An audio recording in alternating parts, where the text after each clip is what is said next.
is set during the very beginning of World War II, when hundreds of thousands of pets got put down. There was this huge panic in Britain. We were really worried that there wouldn't be enough food for the dogs, or there would be too many, they'd be frightened by the Blitz bombs. That there was also a big rumour that went around that there was going to be a rabies attack and the dogs would be infected and the cats would be infected. So hundreds of thousands of people decided to put their pets down. And my story is about some pets that escaped that horrible fate. And on the way coming to you, I was talking to someone who's got a Jack Russell, and they were saying how smart their one is. And in my book, the Jack Russell, he's able to identify all different people's slippers in the family. And that would be a breeze for a dog, because their sense of smell is so very, very strong that wouldn't really be hard. It'd be hard for us if we had our eyes closed and tried to identify the people in our family slippers. Maybe. It might, I hope.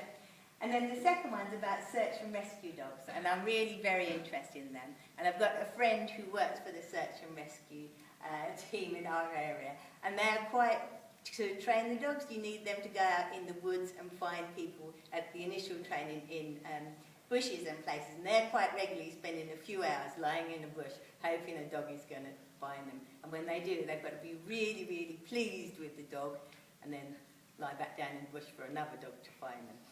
Got to learn by practice. And then the third book, this one's about a parachute dog. And he's called Gray, and this one's set during D-Day. And can we click onto the next one, please? When you can see modern-day parachute dogs, here's one in the middle. The colour photo is a modern-day parachute dog in Afghanistan. So you can see he's got his muzzle on, and he's actually there strapped to two people there, but usually he'd just be strapped to one hander.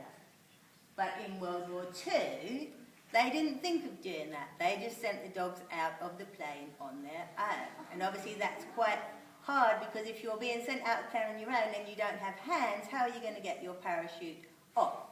Well, that's going to be awkward. And we've got some really nice footage of it, which we're going to play now, of some parachute